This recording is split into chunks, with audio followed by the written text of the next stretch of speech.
Voilà. Tu commences l'enregistrement du coup, Laurine? Ouais. Parfait. On va attendre encore, 1 minute et puis, nous allons, commencer.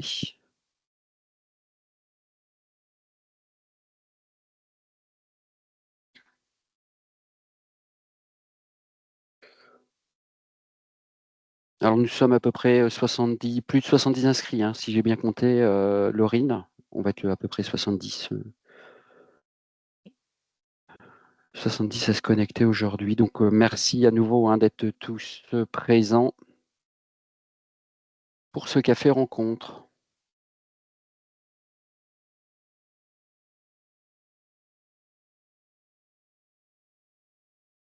Nous allons démarrer dans 2 minutes.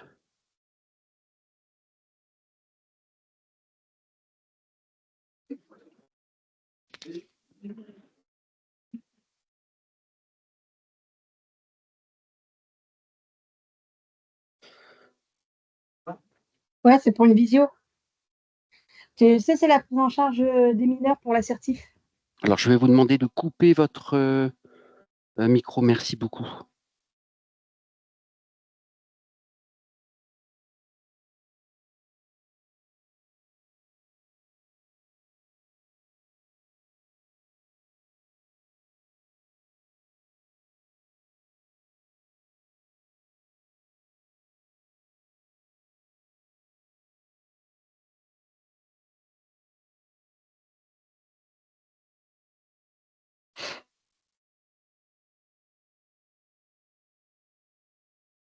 Eh bien, je vous propose que nous, démarrions donc ce café rencontre. C'est bien, la prise en charge donc des enfants et adolescents dans les établissements de santé. Effectivement, nous ne l'avons pas fait exprès, c'est bien le vendredi 6 avril, le jour de la Saint-Nicolas. 6 décembre, c'est C'est vrai. j'ai dit avril, pardon. Oh. J'ai pensé à une blague le 1er avril, donc on est bien au mois de décembre, pardon, le 6 décembre à la Saint-Nicolas.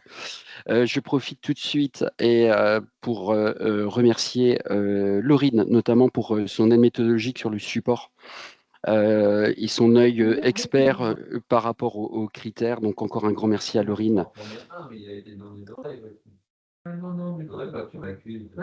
On va attendre que les merci beaucoup. Donc encore un grand merci à Laurine pour son aide méthodologique. Merci à Noël Vidal aussi, cadre de santé, qui a, revu, en tant que cadre et soignante, qui a revu, le support.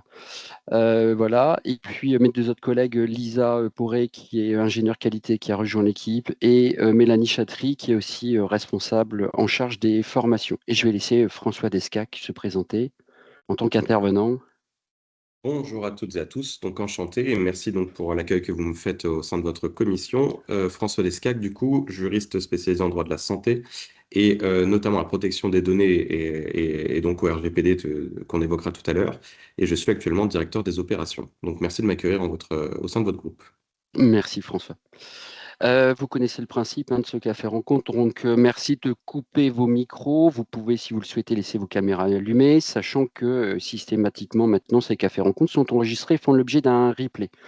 Vous pouvez aussi prendre la parole, vous pouvez lever la main aussi, ou soit en discussion en ligne. Il y a toujours le chat, qui est sur, le Teams, et puis à la fin ou au milieu, on fera des temps prévus. Laurine nous arrêtera si, il y a trop de questions ou si entre 2 il faut répondre. Nous vous enverrons donc le support, par mail, ainsi que le lien webinaire sur notre chaîne YouTube. Alors, le déroulement de ce webinaire, on verra les attendus de la HAS, mais pas que, hein. Nous l'avons construit, ce support, par rapport au parcours du patient, parcours de l'enfant mineur, mais aussi de sa famille ou des personnes qui peuvent l'accompagner. Vous verrez tout au long du support, il y aura une petite loupe, où, il y aura, des conseils qui seront donnés. Pourquoi? Parce que, en fonction de nos structures, des fois, ça peut être compliqué, hein, d'adapter le parcours du mineur au sein d'une structure qui accueille, des, publics adultes ou majeurs. Il y aura donc l'intervention, de l'expert, donc monsieur Descac, en tant que juriste, et puis derrière, vous le savez, hein, toujours en dernière partie, on vous met les liens et l'ensemble des outils disponibles pour animer votre démarche. Alors pas que la certification, mais aussi animer votre démarche et les parcours, patients. Alors, si on revient à la genèse, parce que le référentiel, c'est bien la HAS, c'est ce qui nous guide dans notre démarche qualité. On n'attend pas la certification forcément pour travailler, mais actuellement, donc le manuel V 2024, alors petit scoop, dans la V 2025, il y aura peu de changements sur la partie mineure. Donc là, ce que vous voyez actuellement, il y aura quelques évolutions sur le RGPD, mais peu ou prou de changements par rapport au nouveau manuel. Donc, le support restera d'actualité. Concernant donc dans le manuel de certification, la prise en charge de mineurs, il y a un critère impératif, le 1.2-02, chapitre 1, critère 1, chapitre 1, donc c'est bien le patient. Et donc là, qu'est-ce qu'on nous demande? Le patient mineur bénéficie d'un environnement adapté. Et donc, quand les experts visiteurs viennent, critère impératif, dans 100% des cas, il faut donc une prise en charge adaptée pour le patient mineur. Et donc, en cas de prise en charge de mineurs dans un service d'adultes, l'environnement est adapté à leur sécurité, à leur protection. Et ça va faire du coup l'objet de l'ensemble de ce webinaire aujourd'hui. Et puis, nous avons donc d'autres critères, ce qu'on appelle des critères cousins ou associés, qu'il faut à chaque fois travailler avec le critère impératif. L'un des premiers critères, c'est l'enfant ou l'adolescent est invité à exprimer son avis sur le projet de soins. Et puis, la présence des proches ou des aidants est facilitée en dehors des heures de visite lorsque la situation le nécessite. Et enfin, toujours côté patient, le patient mineur atteint de maladie chronique ou vivant à un handicap bénéficie de modalités de prise en charge intégrant les préoccupations de sociabilisation éducative et scolaire adaptées à sa situation. Donc, sur ces 4 critères portés sur le patient, il y a un critère impératif, le patient mineur bénéficie d'un environnement adapté. Enfin, côté professionnel, 2 points importants, c'est ces fameux critères 2.15 et 16 qu'on vous a remis. Il y a lorsque l'enfant devient adulte, il y a une phase de transition à prendre en compte et notamment une coordination des soins. Se coordonne pour assurer la continuité de la prise en charge du patient. Et puis, un autre, et notamment, on est plus dans la continuité des soins et de la traçabilité, le carnet de santé, le dossier du patient et donc le dossier médical de mon espace santé, le fameux DMP, sont mis à jour de manière synchronisée pour assurer la continuité des soins.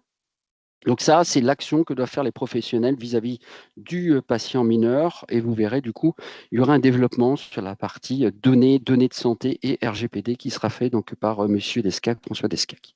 Et enfin, côté établissement, le critère 3.2-05, l'établissement participe au repérage et à la prise en charge des maltraitances éventuelles subies par les patients. Et donc là, on a notre fameux système de gestion des événements indésirables, suivi et analyse de risque.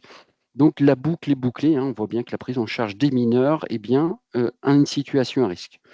Nous avons repris l'ensemble de ces critères et l'ensemble de ces critères a été retraduit tout au long du parcours. Alors, traduit par le parcours, alors on vous a fait des focus sur l'entrée, les locaux dédiés ou les secteurs spécifiques, le parcours de soins et la formation des professionnels. François Descac, en tant que juriste, interviendra donc sur le post-parcours de soins et on fera un focus spécifique au niveau juridique. Alors, dès l'entrée, bien s'assurer de l'identité du patient et notamment du mineur. Ça, vous le savez, on vous le répète assez souvent, on vous l'a remis d'ailleurs en ligne. Les mineurs disposent de leur propre identité, le fameux INES avec les 5 très stricts. Attention, focus, notamment pour les mineurs. Focus, focus, parce qu'il y a encore des événements indésirables à ce niveau-là. Et notamment sur, n'oubliez pas que maintenant, un nouveau-né, l'INS est attribué 8 jours après sa naissance. Donc, n'oubliez pas, les modalités doivent être définies. Vous devez définir vos protocoles au sein de votre établissement, et notamment pour l'identité primaire, les nouveau-nés en maternité pour leur état civil, et secondaire, les nouveau-nés en vue d'une transfusion, du fait que pendant de 0 à 8 jours, ils ont donc une identité qui est non qualifiée. Et donc, à ce titre-là, l'état civil peut évoluer ou changer. Les parents ont encore le choix pendant 8 jours de modifier le prénom, par exemple les alias, et donc pendant ce temps-là, il va falloir faire évoluer du coup l'identité. Point clé et important, on a encore des événements indésirables à ce niveau-là. Et puis, important aussi, l'identité ne doit plus être associée avec celui de son parent. Ça, c'est interdit, donc on vous le rappelle. Et enfin, l'identité d'un mineur doit être qualifiée comme celui d'un majeur en tant que tel, comme individu unique. Alors, il faut toujours choisir un document qui est le plus élevé en termes de véracité, et en l'occurrence, le livret de famille, l'extrait de naissance. Et puis, accompagné d'un haut niveau de confiance, notamment pour le parent présent, et notamment, seuls les 2 documents les plus élevés, c'est la carte d'identité nationale ou passeport. Et puis, pour l'enfant qui aurait une carte d'identité, il faut absolument venir avec la carte d'identité, ainsi que la carte d'identité du représentant légal. Point clé, donc, dès l'entrée, valider, qualifier l'identité du mineur, très, très important. Enfin, il faudra vérifier aussi les autorisations. Autorisation, il faut s'assurer de l'autorité parentale ou du responsable légal à travers notamment le livret de famille et autres attestations. On vous a remis notamment les points clés. Pourquoi? Parce que c'est l'autorité parentale qui va renseigner divers documents. Alors, on vous a mis les principaux documents, c'est les personnes de confiance, la personne prévenue en cas d'urgence, les directives anticipées, les autorisations de sortie. C'est d'autant plus vrai, notamment pour des structures qui seraient en hospitalisation 2 jours ou non complètes, par exemple. Et donc, ce qui sous-entend que du coup, ces documents-là doivent être adaptés, ces documents, personnes de confiance ou autres, doivent être adaptés forcément au parcours du mineur et de l'âge. Enfin, petit point aussi important, aucun entretien avec un enfant adolescent ne se peut faire sans l'autorisation du patient et, on vous l'a mis en grand, et son représentant légal. Alors, petit mémo pour les services qualité. Alors ça, c'est plutôt pour nos collègues. Le patient traceur, on vous a mis, lorsque vous faites un patient traceur pour les mineurs, il y aura 3 temps qui se font en fonction de son âge et de sa maturité.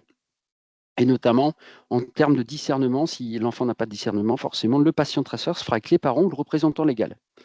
Si l'enfant fait preuve de discernement, vous pouvez faire un patient traceur avec forcément l'autorisation des parents, mais vous pouvez du coup discuter et faire un patient traceur avec l'enfant lui-même. Point important aussi, vous, en tant que service qualité, il faut aussi respecter les mêmes règles qu'on demande aussi au représentant légal. Dans les secteurs de soins maintenant, souvent, on va parler des locaux dédiés. Alors, pour être un peu trivial, il ne suffit pas dès l'entrée ou dès l'accueil de mettre des petits stickers avec des papillons pour se dire qu'on a défini le parcours de l'enfant. Il faut aller un petit peu plus loin que ça. Et puis, le premier temps fort, c'est vraiment éviter l'hospitalisation dans un secteur d'adultes. Et forcément, vous avez des contraintes bâtimentaires au niveau de votre établissement, contraintes bâtimentaires ou structurelles. Donc, il faut essayer de faire par groupe d'âge, avec forcément peut-être des accueils spécifiques ou avec des horaires. Ne pas hésiter avec l'enfant, faire une présentation de l'équipe et désigner un ou plusieurs référents en fonction médicale, paramédicale ou soins de support, mais aussi en fonction du suivi de la pathologie de l'enfant. Vous savez qu'il peut y avoir des parcours simples ou des parcours complexes. Et puis, cas particulier, notamment pour les maladies rares, vous savez qu'on a l'obligation pour un mineur qui bascule en majeur d'avoir une phase de transition et d'assurer la même continuité avec les mêmes référents médicaux et paramédicaux. Et c'est d'autant plus vrai dans les secteurs de maladies rares ou les équipes pédiatriques, psychiatriques, etc. On vous a mis un petit conseil. Si les locaux ne vous permettent pas de sectoriser les enfants, d'avoir une aile dédiée aux adultes et une aile dédiée aux enfants, il va falloir rédiger forcément vos règles. Rédiger les parcours des mineurs par prise en charge, rédiger vos règles et voir ce qu'il est possible d'adapter en termes de signalétique, code couleur, règlement intérieur, équipe dédiée, etc. pour vraiment, entre guillemets, bien cloisonner les parcours. Autre point important sur les locaux dédiés, il faut informer sur les conditions d'hospitalisation. Conditions d'hospitalisation, donc ça peut être aussi décrit à travers un livret d'accueil, l'organisation du service, les protocoles de soins, bref, ce qui est attendu. Et puis notamment, quand on parle de livret d'accueil, alors il faut que ce soit adapté à son âge et à la maturité, de plus en plus. Alors on répondra, je viens de voir, on entend par enfant mineur moins de 18 ans. François répondra après à cette question. Remettre un livret d'accueil adapté à son âge, sa maturité, ainsi qu'à ses parents, effectivement, de plus en plus, on voit se développer des fameux livrets d'accueil en format FALC, facile à lire et à comprendre, adaptés au jeune public. Et puis bien organiser l'accueil, ça peut être sur des temps d'horaire ou sur peut-être un accueil qui peut être fait à part avant que l'enfant prenne sa chambre. Donc voilà.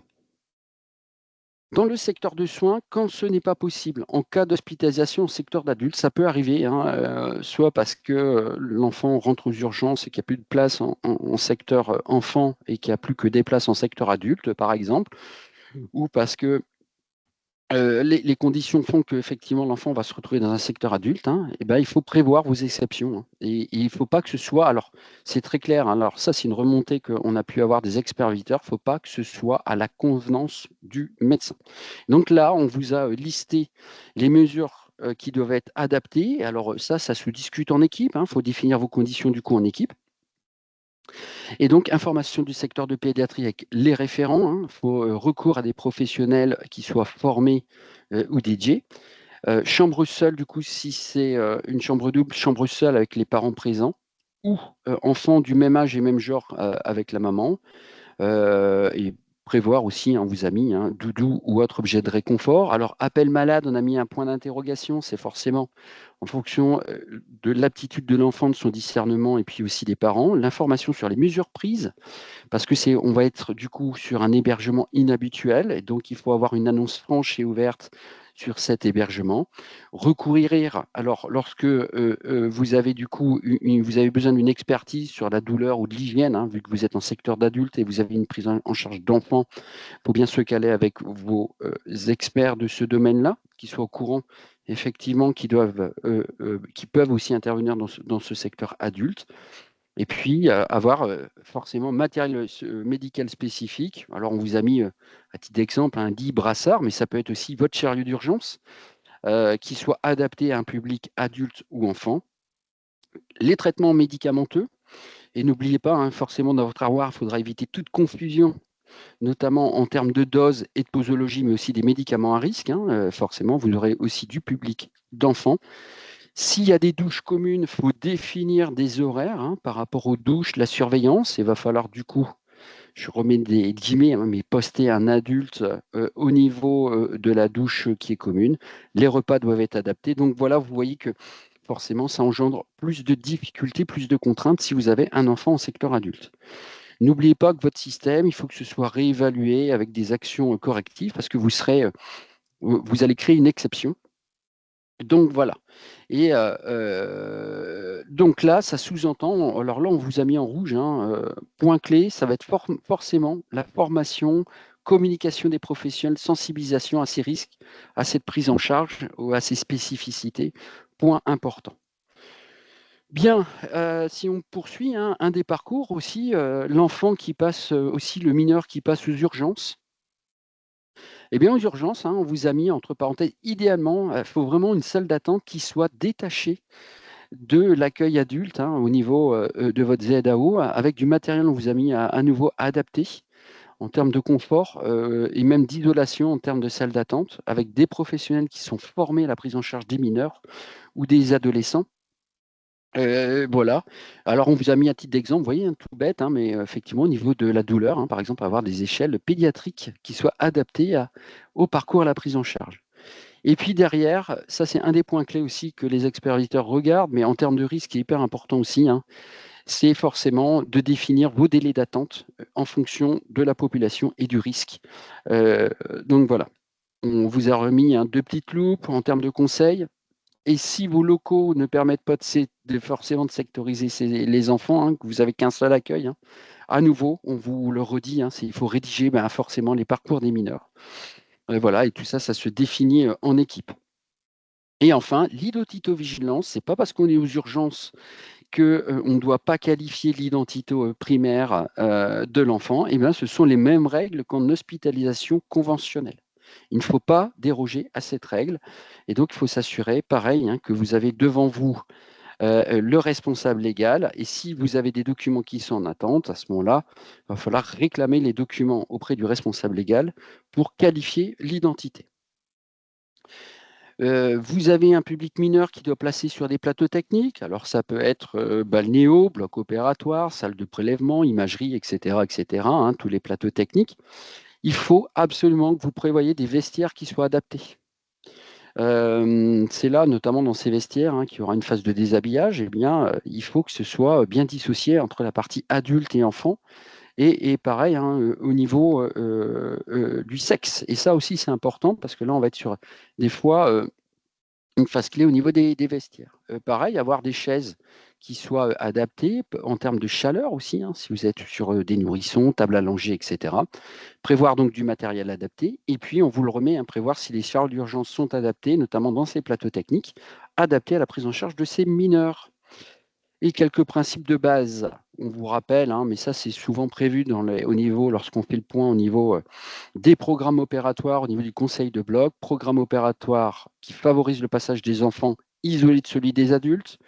Ça, hein, pareil, c'est de l'organisation des plateaux. En chirurgie ambulatoire, et François en reparlera, un espace qui permet aux mineurs de se mettre en tenue, isolé des adultes, et puis en soins post-interventionnels, des lits qui sont dédiés, etc.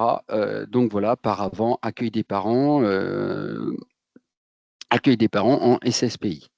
Conseil, il faut vraiment discuter en équipe, hein, de la rédaction de la charte, du règlement de fonctionnement des PTIO, plateaux techniques interventionnels, ou règles de fonctionnement du bloc opératoire. Tout ça, ça se définit en équipe, notamment qui fait quoi, où, quand, comment, pourquoi, notamment pour l'accueil des mineurs. Alors, je connais par rapport au bloc opératoire, hein, par exemple, pour vous donner un ordre d'idée, je connais un des établissements, par exemple, qui dédie ces plateaux aux mineurs uniquement le mardi et le jeudi, par exemple, pour éviter du coup de croiser avec des adultes et des mineurs, par exemple. Voilà, c'est des choses aussi, des solutions que certains établissements ont mis en place.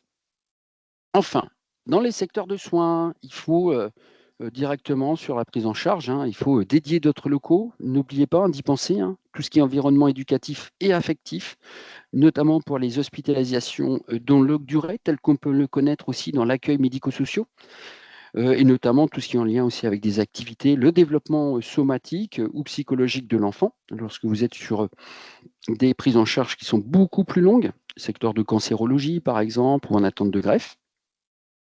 Et donc d'avoir des locaux qui soient dédiés, notamment pour les animateurs, pour les soins, pour l'ergo, l'assistante sociale. Donc voilà. Et si votre établissement ne dispose pas d'un enseignant, n'oubliez pas qu'il y a possibilité de maintenant, avec le rectorat, de faire une convention avec les écoles ou de maintenir notamment le lien, hein, au niveau social, le lien scolaire. C'est une obligation, hein, réglementaire. Enfin, d'autres locaux, des backups, hein, pour pouvoir effectivement pouvoir s'exprimer, l'enfant avec ses parents, des lieux d'expression aussi. Donc voilà, et puis favoriser, on vous l'a remis, le lien social, sur des initiatives sur le maintien du lien avec l'extérieur. Et puis, on vous a mis, hormis prescription particulière dans l'intérêt de l'enfant. Quand on parle de prescription particulière dans l'intérêt de l'enfant, c'est lorsqu'il y aurait une situation de maltraitance et que, du coup, le mineur qui est responsable ne peut venir, ne doit pas venir, notamment dans le cadre de l'hospitalisation. On arrive sur le projet de soins pour un mineur, les 6 points clés d'un projet de soins en mineur. Première phase, il faut demander le carnet de santé de l'enfant aux parents à son arrivée. Alors souvent, les experts visiteurs tirent 5 dossiers au hasard et vérifient si on a la trace du carnet, s'il va être complété et amendé, et traçabilité en termes de continuité. Reporter les antécédents, et notamment, point important, et c'est pour ça que le dossier unique est important à ce niveau-là, c'est notamment les allergies.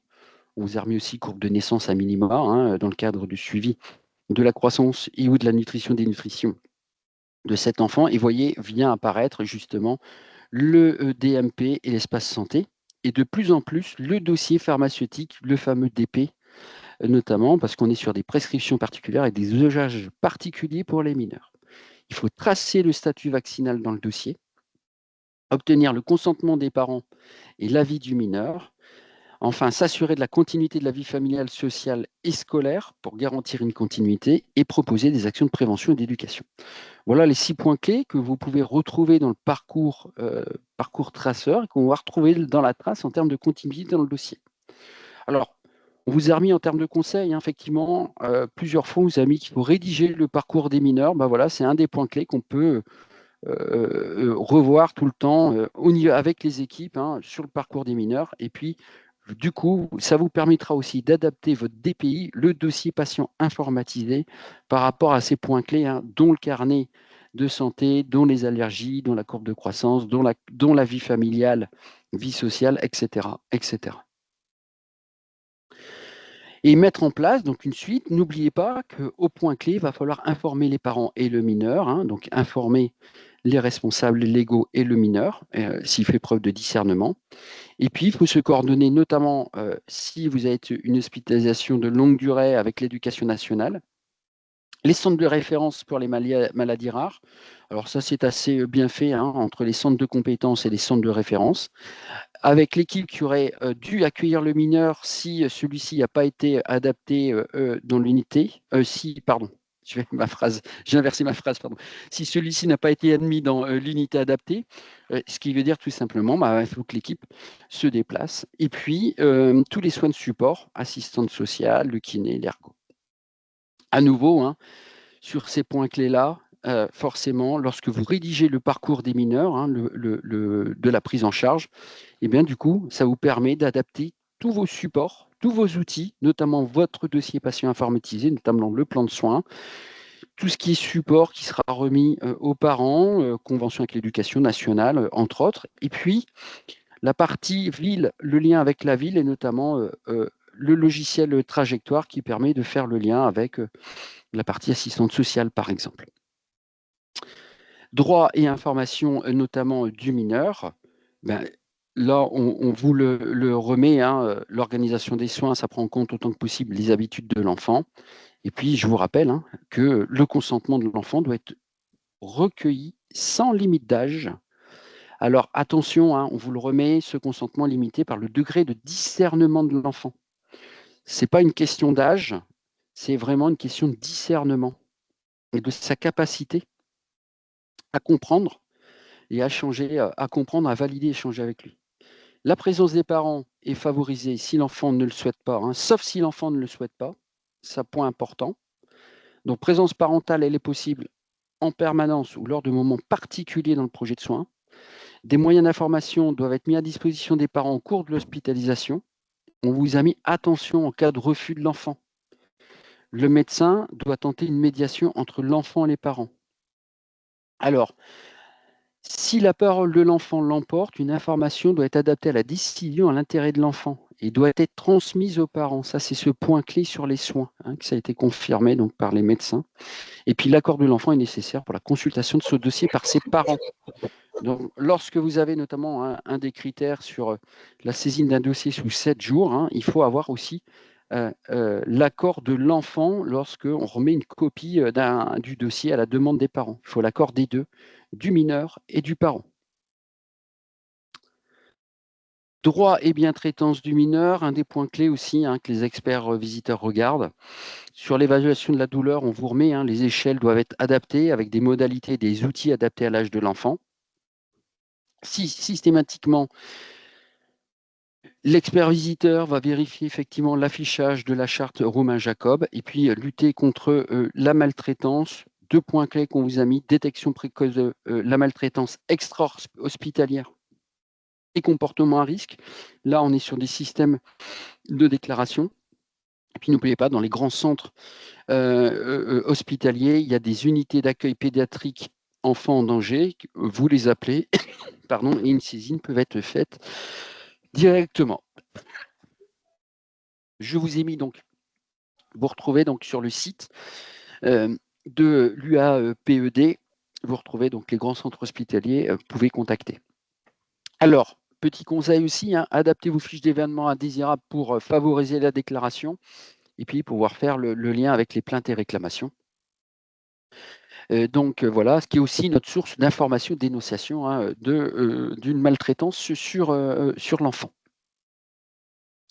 Et puis enfin, au niveau de la transition adolescent-adulte, alors on vous a mis endocrino, pneumo, dans les grandes prises en charge, les équipes pédiatriques doivent anticiper la transition du jeune patient en coordination avec le secteur d'adultes. Et notamment, alors il n'y a pas que la lettre de transfert, mais il y a vraiment un accompagnement médical coordonné, un peu comme une ERCP, une réunion de coordination pluridisciplinaire pour le transfert de l'enfant, du passage de l'enfant, du mineur au passage à l'adulte. Contenu du dossier de transfert, et ça c'est issu d'une cooptation des centres de maladies rares. Il faut des protocoles, il faut que ce soit rédigé des protocoles de transition avec les critères de transition entre l'âge et la maturité pour garantir la continuité de la prise en charge, lettre de transfert à destination des équipes, avec l'ensemble des informations. Hein, c'est notre fameux, on retrouvera hein, les points clés, les critères sur la qualité de lettre de liaison. Consultation de transition, c'est un impératif avec un échange pluriprofessionnel. Et puis, liste des réseaux de soins existants qui sont présentés à l'adolescent dans le cas des centres de maladies rares, mais aussi, aux adultes, à la famille dans le cadre du parcours.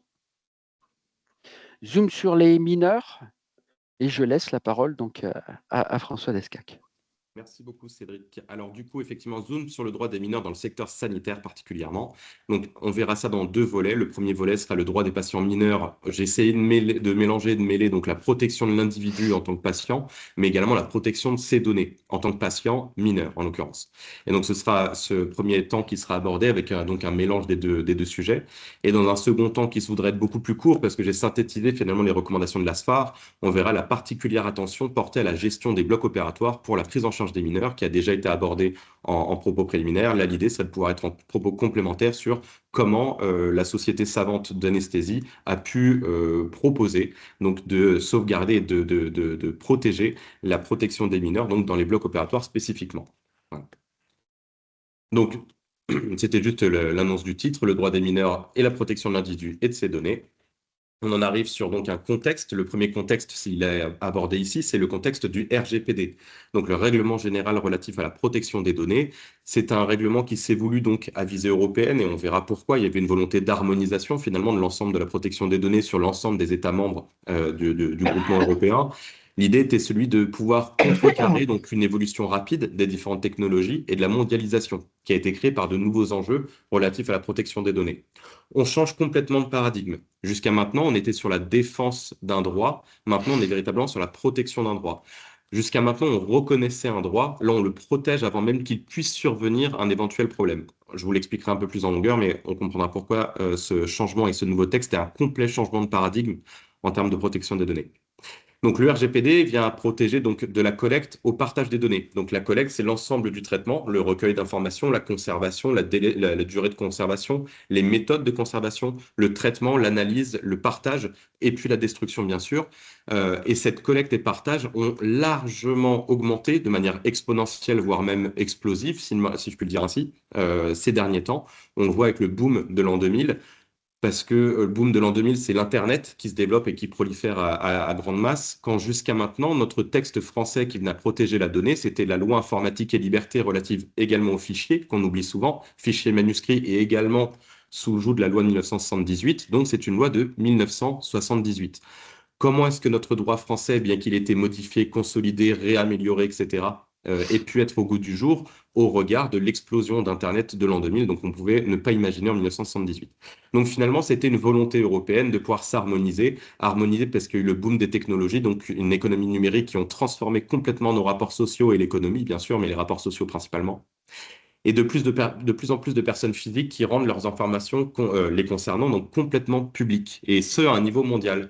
À l'instant T où on publie une photo en France, à Lille, à 13h39, elle se retrouve instantanément à l'autre bout du monde, en Indonésie ou partout ailleurs, disponible, accessible et consultable.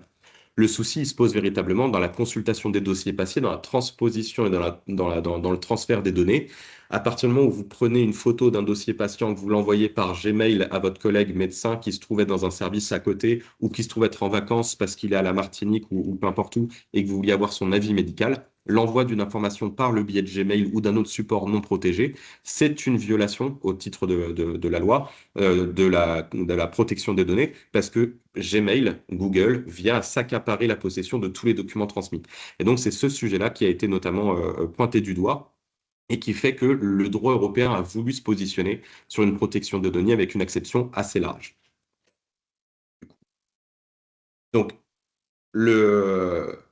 si je peux, et Cédric, pardon. Merci beaucoup. Donc, du coup, comment sont positionnés le RGPD, donc le droit européen, sont trois institutions, le Parlement européen, le Conseil de l'Europe et la Commission européenne, qui se sont réunis et qui ont discuté de savoir comment faire pour pouvoir harmoniser ce droit à l'échelle européenne.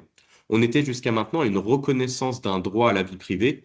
On passe maintenant à la défense d'un droit à la vie privée. C'est un complet changement en termes de paradigme. Jusqu'à maintenant, on reconnaissait la vie privée article 9 du Code civil, on reconnaît le vie privée, chacun a droit au respect de sa vie privée, mais pour autant, on venait pas à mettre de garde-fou avant même qu'il se passe quelque chose qui porte atteinte à la vie privée.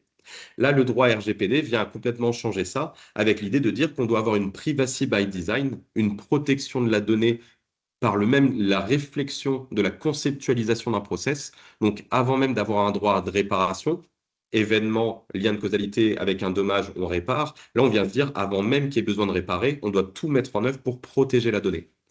Donc, le RGPD a vraiment cette volonté de défense du droit à la vie privée comme un droit fondamental, comme un droit inné. Donc, chaque personne ayant le droit à cette vie privée à partir du moment où il réside sur le territoire européen. Mais, petite nouveauté, à partir du moment où il peut être n'importe où dans le monde et qui vient interfacer avec une entreprise ou avec un contexte quelconque qui a attrait aux États de l'Union européenne.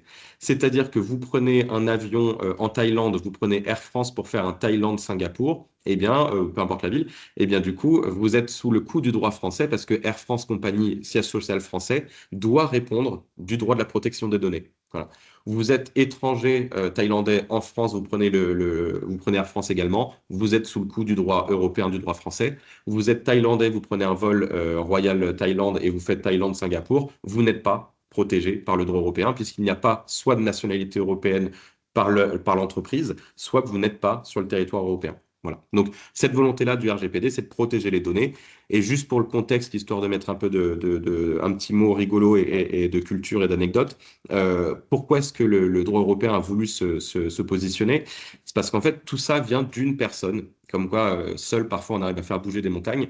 Cette personne s'appelle Mario Costera González.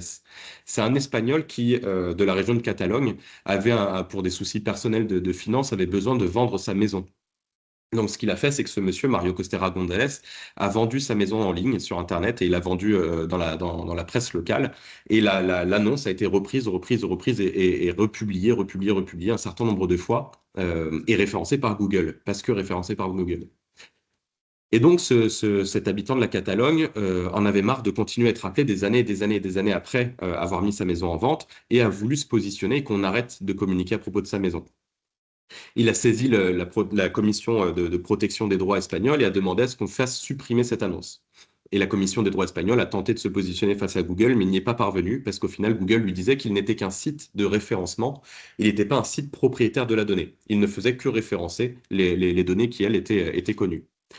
Et Mario, il ne s'est pas arrêté là. Je me permets de l'appeler Mario depuis le temps que je parle de lui. Mario ne s'est pas arrêté là. Mario a été un peu plus loin et donc a été contacter les différentes commissions européennes et a demandé à ce que l'Europe le protège. Et donc, l'Union européenne s'est positionnée et donc a dit et a créé, grâce à Mario, donc le droit à l'oubli.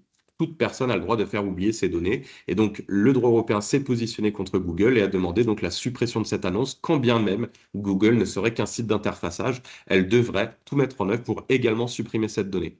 Donc, ce droit-là, européen, alors il n'est pas lié qu'à lui. Encore une fois, on avait un droit qui était bien existant, bien en amont, un droit applicable bien préexistant, puisque datant de 1978 en droit français. Mais malgré tout, Mario a créé le droit à l'oubli et a incité les commissions européennes, les institutions européennes, à se positionner pour un droit harmonisé et généralisé à l'ensemble des États membres. Donc ça, là-dessus, c'est une véritable avancée qu'on doit donc à notre ami de Catalogne. On peut passer à la suivante, Cédric. Merci beaucoup. Donc, le RGPD, Règlement général relatif à la protection des données, c'est un droit qui se veut être applicable donc, pour l'ensemble des États et qui se veut relatif au numérique, d'où l'empreinte digitale, mais qui se veut être donc européen. Et donc, en quoi il vient être novateur et important, c'est que donc il harmonise ce droit pour l'ensemble des États membres et il vient à sécuriser la numérisation des données, donc une sécurité renforcée bien sûr. Il vient à mettre au cœur du fondement du traitement de données le consentement, mais s'il n'est au cœur, il n'est pas essentiel. On peut, pour différentes raisons, ne pas recueillir le consentement d'une personne au traitement de ces données. Et c'est pour ça qu'on verra, et notamment le cas du mineur, on peut ne pas avoir complètement son consentement. J'en reviendrai dessus, je sais que ça peut surprendre parfois quand je dis ça, mais je reviendrai dessus plus en longueur et plus en détail. Mais on peut utiliser, et à l'hôpital d'ailleurs, on peut utiliser des données d'un certain nombre de personnes sans recueillir leur consentement. Je prends un exemple très simple. Le fait d'avoir le codage par le biais du PMSI, le codage des actes par la production médicalisée des systèmes d'information, permet donc la valorisation des actes et donc la rémunération des établissements. On ne nécessite pas et on ne demande pas aux patients de pouvoir utiliser ces données pour pouvoir coder les actes et que l'établissement soit payé par la sécurité sociale. On le fait sans son consentement, parce qu'il y a un intérêt légitime pour l'établissement pour traiter la donnée sans son consentement. Donc c'est pour donner un exemple parmi tant d'autres, il en existe de très nombreux, mais malgré tout, le principe du consentement, bien qu'au cœur, n'est pas l'essentiel. L'obligation pour chacun des États ou des établissements qui viennent je dis État également au terme étatique, chacun des États ou établissements qui doit répondre du RGPD doit prouver sa conformité. Là où on était dans une phase, je vous avais dit changement de paradigme, on était dans une phase où on devait répondre d'un problème causé, d'un dommage réalisé. Là, on vient devoir prouver sa conformité. Il réside dans là, principalement, le changement de paradigme. On doit tout mettre en œuvre pour prouver sa conformité dès la conception à la réalisation, sans attendre la survenue d'un dommage. Le transfert des données est également protégé. Extrêmement important, on ne peut pas transférer, on parle de portabilité pour reprendre le terme du RGPD, on ne peut pas transférer de données sans répondre à des impératifs de protection des données. Et l'exemple très concret en termes de droit de la santé, c'est que vous partez vivre aux États-Unis. Alors maintenant, il y a une convention entre les membres de l'Union européenne et les États-Unis, mais prenons l'exemple à l'initiative de 2018, quand le RGPD est entré en vigueur. Les États-Unis n'avaient pas de régime de protection des données particulière, et on le sait, hein, les fonds de financement des établissements peuvent, entre autres, utiliser les données des patients. Mais du coup, pour se protéger, les États venaient à dire aux patients qu'ils ne pouvaient pas transférer le dossier patient vers un établissement américain. Alors, ce qui se passait, c'est que l'établissement, pour se couvrir, il émettait une copie du dossier patient qui remettait au patient et dont il était le seul titulaire et garant. Voilà. Comme ça, l'établissement exonérait un peu sa responsabilité et n'avait pas à supporter la charge des événements éventuels qui pourraient survenir d'un transfert malheureux. Donc, l'idée, c'est que ce transfert ne peut se faire qu'entre États qui ont des conventions ou entre États dont on reconnaît le niveau suffisant de sécurisation des données. La conservation des données, alors on connaît les règles applicables en droit positif, donc protection des données donc sur la conservation d'un dossier patient, on part sur 20 ans pour un établissement de santé, en tout cas du vivant du patient, on part sur 10 ans post-mortem, pardon, et on passe sur jusqu'à 28 ans d'un dossier patient d'un patient mineur, donc 10 ans après la majorité. Donc on est sur du 20 ans plus 10 ans ou 28 ans patient mineur. La destruction des éléments du dossier patient également doivent répondre à un certain nombre d'impératifs et de protection des données. Ce n'est pas jeter des feuilles nominatives avec des éléments de prescription dans une poubelle, même avec un sac blanc pour le tri collectif, c'est pas du tout l'idée. C'est de détruire ces données-là pour qu'il ne puisse pas y avoir de traces en termes d'atteinte à la vie privée, à la confidentialité du dossier patient. Même de manière indirecte, le fait de jeter un papier dont on connaît le circuit de gestion des déchets est un manquement à la protection des données si ce papier n'a pas été détruit. Et la destruction plus loin, la destruction du dossier patient lui-même, donc là on parlait d'un élément du dossier patient, mais la destruction du dossier patient lui-même doit répondre à des méthodologies réglementées de destruction du dossier patient. Et c'est des méthodes de hachage, peu importe le détail, mais ce sont des méthodes de hachage à tel point que le directeur d'établissement, qui est garant de la protection des données par le conseil du médecin d'information médicale, reçoit un document qui vient à déclarer la destruction en bonne et due forme des dossiers patients et pas simplement de l'avoir jeté à la poubelle par un geste simple. Et enfin, bien sûr, la confidentialité et la protection des données. On parle de protection des données à caractère personnel de santé, si on veut utiliser la grande dénomination. Donc la confidentialité, c'est la protection des données dont le médecin responsable de l'information médicale pour un établissement de santé est le garant au titre du Code de la santé publique. Voilà. On en attaque donc à s'intéresser aux mineurs particulièrement. Alors pourquoi le mineur? Non pas parce qu'on soit dans le Nord et que ce soit une région anciennement mineure, pas du tout, ouais, blague très très nulle. Mais du coup, donc pourquoi l'enfant mineur? Parce que c'est une personne qui est vulnérable. Alors vulnérable est reconnue vulnérable par un certain nombre de textes. Alors la convention de l'ONU, dans un premier temps, et les différentes conventions qui viendront derrière, on parlera du G29, qui est la convention qui s'est réunie pour la création du RGPD. Donc, aucun enfant ne doit être sujet de manière arbitraire ou illégale ou non loyale dans ses relations avec lui ou avec sa protection à la vie privée, pour sa famille, sa maison, ses correspondances, et ne doit pas subir d'attaques personnelles contre son honneur ou sa réputation. Donc, on positionne l'enfant comme une personne qui, elle, est vulnérable et doit nécessiter une protection particulière. Et le G29, donc, il y a un groupe de travail qui était relatif à la création du RGPD, à l'élaboration du RGPD venait à dire que la raison de ce principe est qu'une personne qui n'a pas encore atteint la maturité physique et psychologique a besoin de plus de protection que les autres. On reconnaît effectivement le caractère de vulnérabilité qui avait été évoqué par Cédric Corvoisier il y a quelques instants à cet enfant mineur et donc on s'attardera particulièrement à sa protection. Donc le RGPD lui-même, sans parler encore une fois du Code de la santé publique, on n'y est pas encore mais on va l'aborder, le RGPD lui-même porte une attention particulière à l'enfant mineur. L'enfant mineur, donc, il viendra avoir et bénéficier de plusieurs principes qui s'appliquent, donc cette fois-ci en droit de la santé, mais également en protection des données. Donc j'ai essayé de les recouper ici dans les points qui suivent. Le premier, c'est l'intérêt supérieur de l'enfant. Que ce soit en droit de la santé ou que ce soit en droit de la protection des données, c'est vraiment l'intérêt supérieur de l'enfant. Donc, comme personne vulnérable, on a pu le mentionner juste avant, mais on viendra s'intéresser à l'intérêt de l'enfant. L'intérêt supérieur, même si les parents, et on va le développer un petit peu après, même si les parents ne consentent pas nécessairement aux soins, on viendra regarder l'intérêt supérieur de l'enfant. On va le voir dans le détail un peu plus loin. La protection du bien-être de l'enfant, c'est ce qui viendra à être vraiment l'élément moteur donc de nos réflexions, la protection du bien-être de l'enfant. Le respect de son droit à la vie privée, donc là, à la fois dans la constitution de la chambre patient, je prends la chambre comme la matérialisation de sa domiciliation à l'hôpital, la chambre, on doit respecter sa vie privée, on doit frapper avant d'entrer, on doit faire un certain nombre de mesures avant de pouvoir entrer en chambre, mais également en termes de protection de ses communications. S'il vient recevoir du courrier, on peut imaginer une hospitalisation un peu plus longue. S'il vient recevoir du courrier, il a droit au secret de ses correspondances. S'il vient à avoir un certain nombre d'échanges relatifs à sa téléphonique ou autre chose, on doit également respecter ce droit à la vie privée. Et il est reconnu également pour son dossier, bien sûr, où seuls les ayants droit, les parents, donc titulaires de l'autorité parentale, tuteur ou autre chose, et lui-même ont le droit à la communication de dossier. On le verra un petit peu après. La représentation de l'enfant se fait par le titulaire de l'autorité parentale. Alors là, on va le voir. Et on le développera également, titulaire de l'autorité parentale, qui ça peut être donc un parent survivant, les deux parents dans le plus souvent des cas, ou alors une personne à qui on a déféré, à qui on a transféré cette autorité de tutelle. L'adaptation au degré de maturité de l'enfant, ce sont des principes qui se retrouvent donc dans le Code de la santé publique et dans le règlement général relatif à la protection des données. On doit s'adapter au degré de maturité, on doit faire en sorte de pouvoir mettre tout en œuvre pour que l'enfant comprenne et conscientise. Et enfin, le droit d'être consulté à sa prise en charge, bien sûr.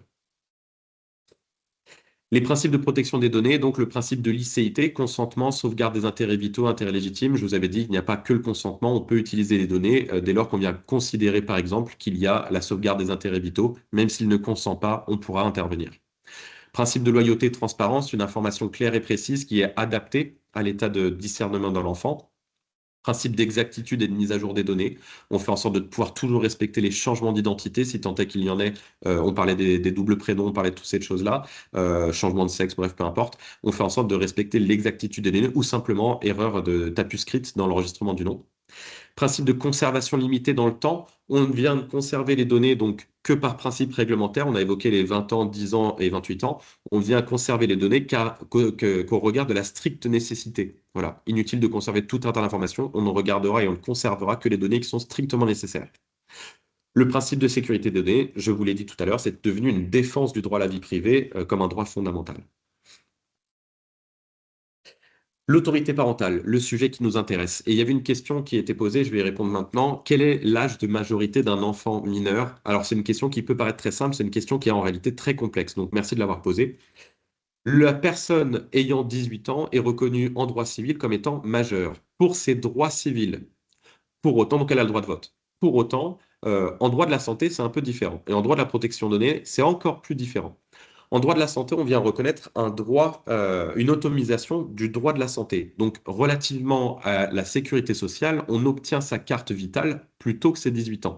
Donc, on peut être autonome sur sa prise en charge sanitaire. Pourquoi? Parce qu'il y a des exceptions, notamment dans les cas de diagnostic, de dépistage ou de vaccination, pour lesquels l'enfant mineur, dont on verra à peu près les âges, sera complètement autonome. On parle dans ce cas-là d'actes usuels.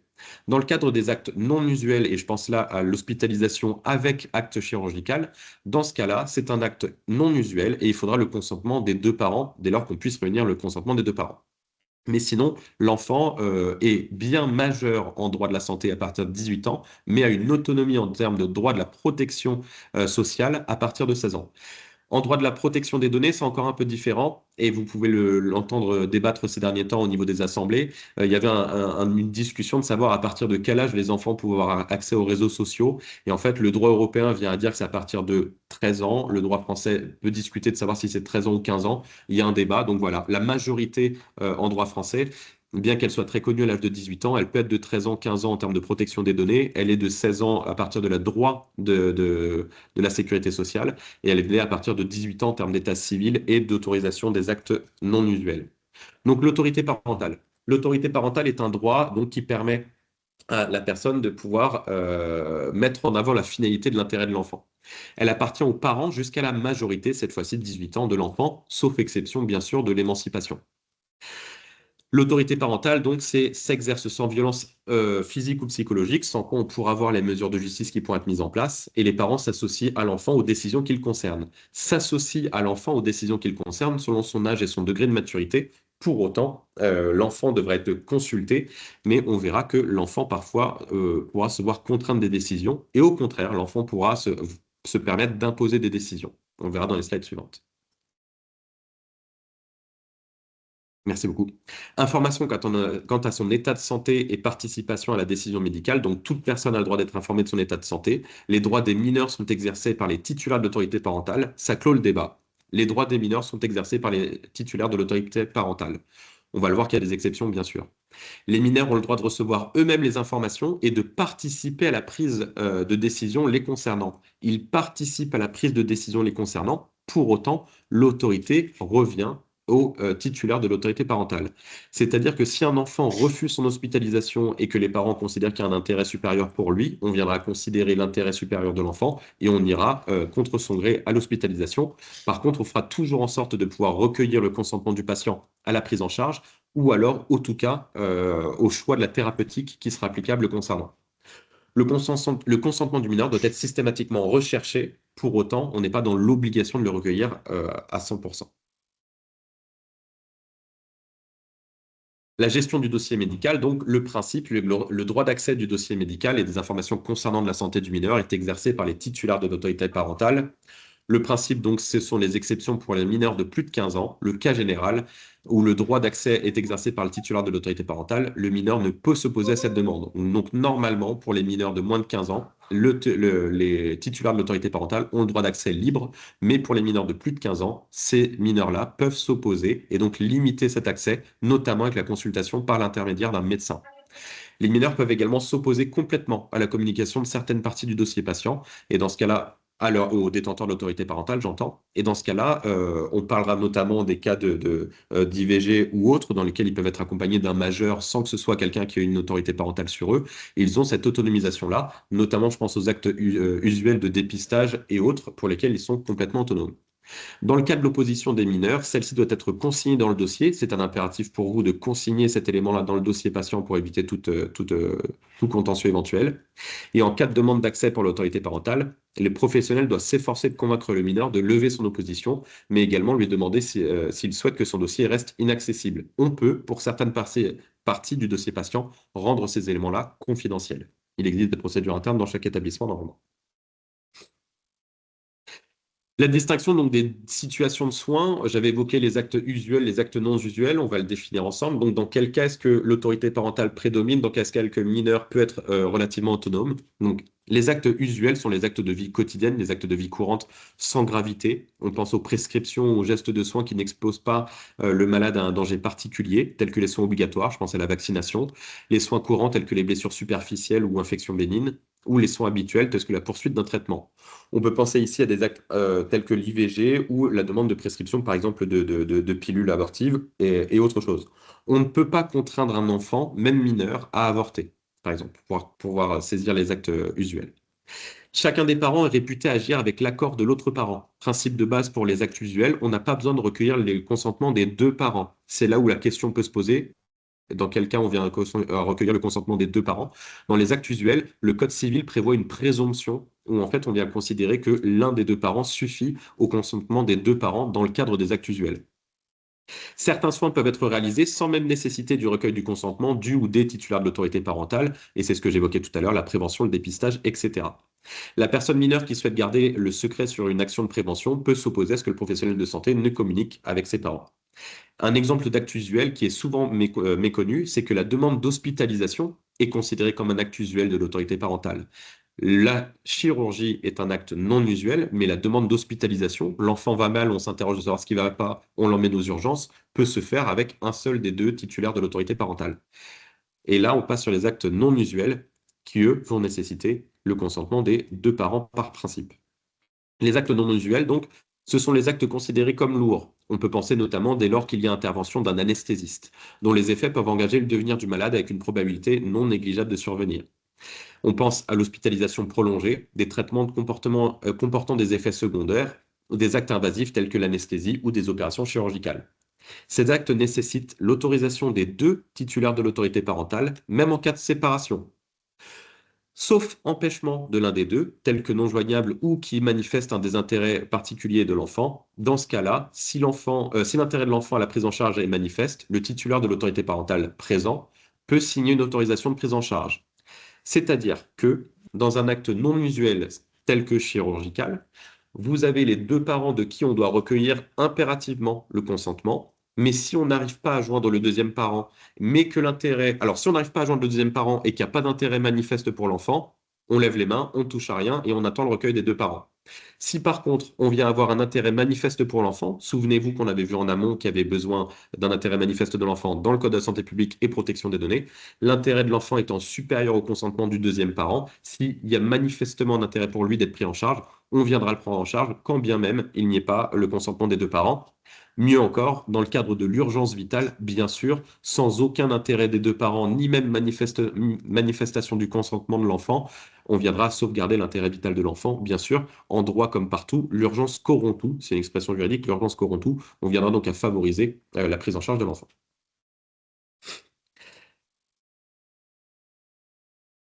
Et donc, les cas de refus de soins, que se passe-t-il Oui, c'est bon, merci beaucoup. Les cas de refus de soins, que se passe-t-il si les parents, donc les titulaires de l'autorité parentale ou si le mineur refuse les soins? Donc, on va le voir ensemble.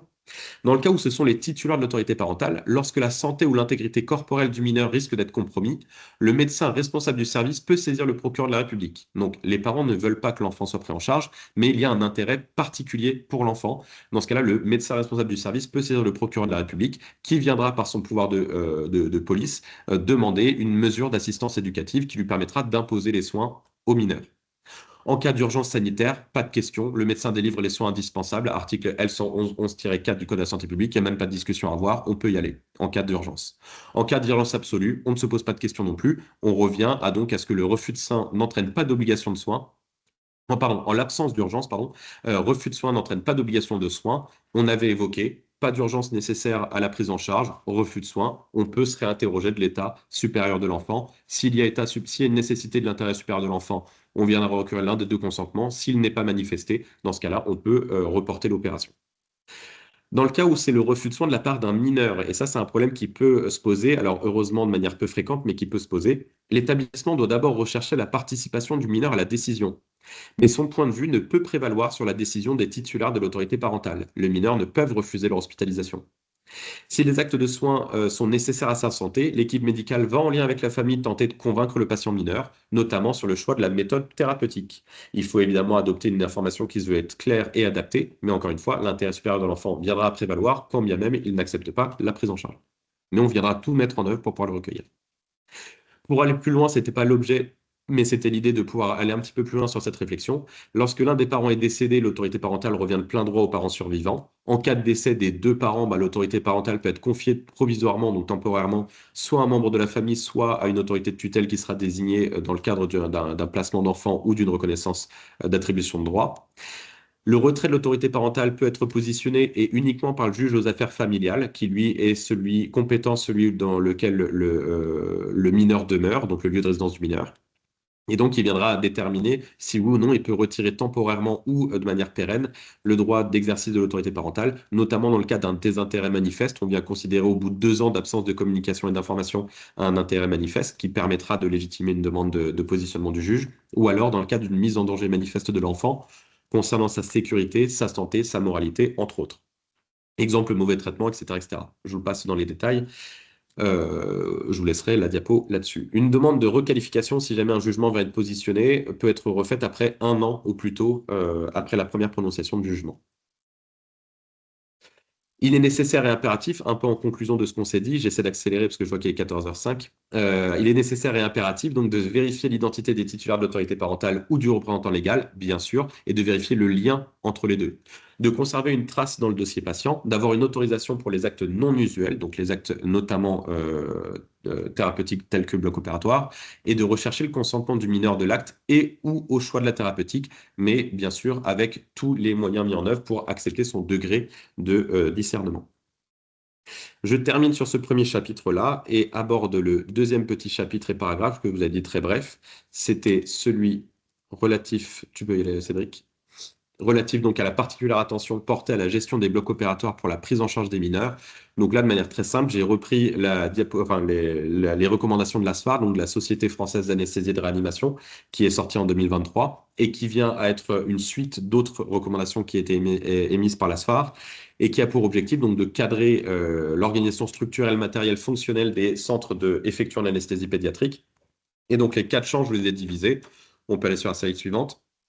Les 4 champs sont divisés de telle manière à ce que je vous ai fait la synthèse donc, de l'ensemble du texte: structure et logistique, équipement et matériel, compétences et formation, organisation du personnel. En synthèse de ce qu'il faut retenir et qui a déjà été assez bien évoqué même très bien évoqué, mais assez longuement évoqué par Cédric Corvadier, c'est que bien sûr, on doit distinguer des secteurs ad hoc à la prise en charge pédiatrique, mais à l'impossible, nul n'est tenu. Donc, si on n'a pas de secteur ad hoc parce que architecturalement, on n'a pas la capacité, il faut trouver des solutions bêta. Et comme solution bêta, on peut repenser simplement aux horaires de bloc opératoire, donc prévoir des temporalités définies pour les patients mineurs, voir à ce qu'il y ait une équipe qui soit, elle, dédiée, formée à la prise en charge du patient mineur, notamment une astreinte et une garde anesthésique formée à la prise en charge des mineurs, des équipes dédiées, et je pense notamment à la salle de réveil, donc la SSPI, soins de suite post-interventionnelle, où il faut avoir donc des équipes dédiées. Si on n'a pas de séparation physique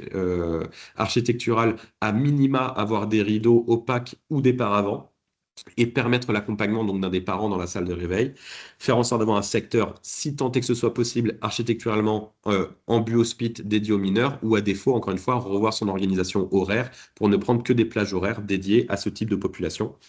Évidemment, sur les vestiaires, les chambres, etc. Évidemment, pas de chambre double entre adultes, enfants. On fait en sorte de pouvoir le scinder. Ça paraît évident, mais il vaut mieux le dire. Et puis après ça, vous avez toutes les préconisations concernant les équipements et matériels, des équipements qui sont dédiés à l'utilisation à destination des patients mineurs. Concernant le poids et l'âge, il est une étude qui est évoquée dans les recommandations de la SFAR. Il est une étude qui vient dire que la prise de tension d'un patient mineur qui fait moins d'un certain poids avec un tensiomètre d'un patient qui fait plus d'un certain poids, qui sont les tensiomètres qu'on utilise pour à peu près tout le monde, les adultes, ne donne pas de bonne tension. On a des marges d'erreur de 30%. Voilà, donc ça peut être des petits éléments comme ça, mais donc avoir les équipements ad hoc et dédiés. Avoir donc les chariots d'urgence sous-scellés, bien sûr, Cédric ne fera que le rappeler, sous-scellés, le petit scellé rouge, mais donc avoir cet élément-là qui fait qu'on a un chariot d'urgence dédié à la prise en charge des mineurs avec le matériel nécessaire. Et il est préconisé donc de pouvoir modifier ou d'accompagner la formation des MART, donc des médecins anesthésistes réanimateurs, et des IAD et des IBOD, avec des formations ad hoc spéciales dédiées, et donc de pouvoir s'intégrer à des réseaux de chirurgie pédiatrique pour pouvoir interchanger et communiquer interétablissements, pour pouvoir se conseiller sur les perfectionnements et attitudes à mettre en place pour la prise en charge des patients mineurs. Voilà. J'ai tenté de vous répondre et de vous scinder de manière extrêmement succincte les recommandations de la SFAR. Je vous laisse la parole là-dessus. Merci François. Il y avait une question notamment sur l'accord du mineur, sur les demandes d'accès au dossier. Donc tu as répondu. Et puis on a une autre affirmation, donc Frédéric. Merci beaucoup. Présentation claire, utile à rappeler aux professionnels, dont les directeurs de garde. Parfait, effectivement, hein, sur la partie prise en charge des mineurs. Jusqu'à quel âge, où, quand, comment et pourquoi, surtout. Et là-dessus, tu as été très clair. Merci François. Merci infiniment. On poursuit sur donc forcément la préparation de la sortie. On retrouvera donc les points clés sur la préparation de la sortie. Donc l'équipe met à jour au moment de la sortie le carnet de santé, le dossier médical, notamment le lien avec sur le DMP et les informations utiles. La lettre de liaison est remise aux parents, ceux qui sont titulaires, et puis ils doivent expliquer clairement les suites à donner de la prise en charge. aux mineurs lorsqu'il fait preuve de discernement et forcément aux parents ou titulaires de l'autorité parentale. Et enfin, ne pas oublier de remettre une information, notamment avec les numéros utiles, notamment les numéros d'urgence. Vous savez, hein, notamment en ambulatoire, l'appel le lendemain, les numéros utiles, ou lorsqu'il y a forcément des thérapeutiques qui peuvent être spécifiques, notamment pour le mineur. Et enfin, il faut bien vérifier, vous l'a mis en gras, l'éligibilité de la sortie au domicile, hein, pour savoir effectivement pour certains types de patients, et notamment pour l'enfant mineur, s'il y a bien du matériel qui sera adapté et sécurisé au domicile de cet enfant. Notamment aussi la présence de l'autorité parentale, effectivement, si on ne se retrouve pas dans le cas d'un mineur non isolé, ou la continuité, pareil, du traitement, soit par des patients de ville, soit par des molécules qu'on peut obtenir par la ville, sinon il y a la rétrocession de l'hôpital, ou par les parents, vérifier l'acquisition, la bonne compréhension de la thérapeutique que les parents doivent du coup donner à l'enfant. J'en profite aussi par dire que tout à l'heure, j'ai dit une petite bêtise, la charte Romain-Jacob, c'est sur l'enfant aussi qui a un handicap, voilà, et pas que l'enfant mineur. Donc merci pour celle qui m'a fait passer l'information. Enfin, la formation des professionnels. La formation des professionnels, et François l'a très bien rappelé, effectivement, il faut que la formation soit adaptée à la prise en charge des mineurs et spécifique, soit mineurs et adolescents, et notamment qui tient compte sur le développement de l'enfant et de l'adolescent et de ses problèmes de santé, comportements à risque, les comportements induits par la maladie, par l'hospitalisation, mais aussi les comportements induits aussi par la thérapeutique, des systèmes de communication avec l'enfant, les adolescents ou les parents, le travail sur le regard des parents notamment, hein, qui peuvent interagir et notamment la réalisation de gestes techniques. De plus en plus d'ailleurs, les centres de simulation sont ouverts aux parents pour une meilleure prise en charge au domicile, une meilleure prise en charge des mineurs par les parents, les modalités d'accompagnement de l'enfant et de sa famille pour une meilleure insertion sociale possible, et c'est le lien aussi avec l'éducation nationale. Et puis, on le rappelle aussi, hein, la pratique des gestes d'urgence spécifiques, pareil, on peut renvoyer aussi de plus en plus des centres de simulation, accueil des parents pour une meilleure prise en soin au domicile. Avant qu'on vous montre très rapidement les outils qui seront disponibles, quel est l'article qui mentionne que le mineur peut s'opposer à la communication détenteur de l'autorité parentale de son dossier médical? François, quel est l'article qui mentionne que le mineur peut s'opposer à la communication au détenteur de Alors, l'autorité parentale? je regarde ça et je te dis quoi. Là, en tête, j'ai pas l'article en tête, mais je regarde ça tout de suite. Je réponds à la Par- question qui était posée sur les. Parfait, merci François. Et pour la formation des idées en pédiatrie, ce doit-il passer obligatoirement par un DU ou est-ce possible de réaliser une formation terrain? Alors, clairement, sauf centre de maladies rares avec des critères qui sont spécifiques et des Ouais, prises il en n'y a rien charge où il faut spécifiques, le soin. donc sauf prise en C'est très charge. décevant. Ah, il y a un micro. Boulot. Sauf OK, merci. Sauf prise en charge, donc vraiment spécifique, type centre de maladies rares. Non, non, non. Une formation terrain ou des formations ad hoc ou sensibilisation sur des prises en charge spécifiques sont largement suffisants du moment que c'est concerté en équipe, le parcours de soins défini, rédigé, concerté et discuté en équipe. Je regarde, plus de questions. Je poursuis peut-être François avant que tu apportes la réponse. Ton micro est fermé.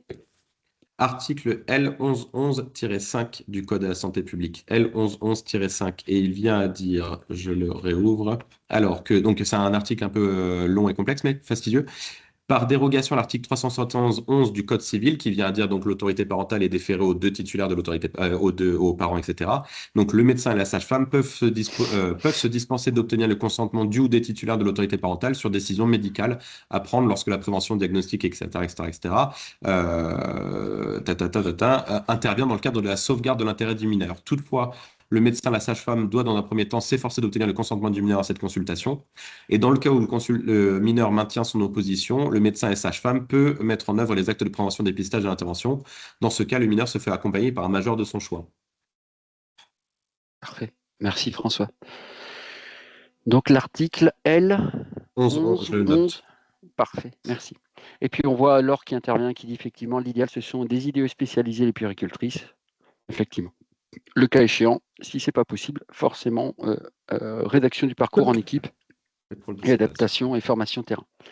Les outils, les principaux outils qu'on vous donnera, les principaux changements qui ont été faits au niveau de la FORAP. Donc, il y a des fiches FORAP qui sont disponibles. Donc, n'hésitez pas à revenir vers nous. On vous a mis. Donc, il y a des fiches de la Haute Autorité de Santé qui sont disponibles directement sur le site, que vous pouvez télécharger et qui pourrait permettre de discuter en équipe. Vous avez aussi les fiches mémo de la FORAP qui sont sur demande. Donc, vous en envoyez un mail au rsqr@rsqr-hdf.com et nous vous enverrons donc les fiches mémo sur demande de la FORAP, qui est la fédération, qui est notre fédération au niveau de la démarche qualité. Et puis les prochains événements qui vont arriver, on ne l'a pas mis parce que c'est directement sur notre site. Vous savez qu'il y a le calendrier de l'Avent qu'on vient de lancer, voilà, et d'autres démarches pour ceux qui ne sont pas encore inscrits, mais je fais une digression. Il reste encore, mais ça va se clôturer. Il y avait Choisir avec soin sur le secteur de la gérontologie. Et sinon, au mois de janvier, les calendriers ont été lancés. On lancera les vœux. Merci à tous de votre attention. S'il n'y a plus de questions. Ah, il y avait encore une question. Quels sont vos conseils pour gérer les contacts entre patients mineurs et majeurs, notamment dans les lieux de circulation, jardins, salle à manger? Alors, si je vais en faire une extrapolation, donc en reprenant les recommandations de la SFAR, mais qui encore une fois ne se concerne que les lieux d'anesthésie, bien sûr. Si on ne le fait pas extrapolation, je viendrai simplement à dire qu'on doit, à défaut d'avoir deux selfs, si on ne peut pas le scinder, bien sûr, ce serait au moins d'organiser les horaires différenciés pour faire deux services différents, si tant est que vous vouliez séparer les mineurs des majeurs. C'est vraiment une question, une réflexion à avoir. Est-ce qu'on a besoin de les différencier ou pas? Si on peut les laisser ensemble vivre en communauté pour l'intérêt d'intégration, d'insertion, etc., on les laisse ensemble. Si par contre on considère qu'il y a un intérêt à les dissocier, dans ce cas, et ça j'en suis pas maître du tout, je vous laisse la responsabilité, mais si vous voulez les dissocier, à défaut d'avoir une possibilité architecturale, il faut envisager la possibilité organisationnelle, donc deux services, de temps différents, deux salles différentes, enfin bref, voilà. Alors là, tu as parlé effectivement de la partie architecturale, mais après, en équipe, il y a une autre façon de voir, c'est en équipe, on vient mesurer le risque ou pas de mettre des adultes. Par exemple, là, on parle du self, on mesure le risque de mettre des adultes en fonction de la pathologie des parcours. Il faudra mesurer en équipe les risques de mettre des adultes avec des mineurs. Et si le risque est trop élevé, à ce moment-là, on va devoir soit différencier, soit zoner, soit faire des horaires différents, soit deux selfs différents. Enfin voilà, il faut voilà. Et en fait, la réponse est bien une évaluation du risque en équipe en fonction des parcours qui ont été rédigés. Donc voilà, ça c'est pour répondre à Sabine. Donc je vois qu'il n'y a plus d'autres questions. Bah, écoutez, je pense qu'on est dans les clous. 14h17, on a débordé de 10 minutes. Voilà, s'il n'y a plus d'autres questions, bah, nous vous remercions beaucoup pour votre écoute et votre présence. Excellente journée à tous. Merci. Merci à tous, bonne journée. Au revoir. Au revoir, bonne journée. Bonne journée.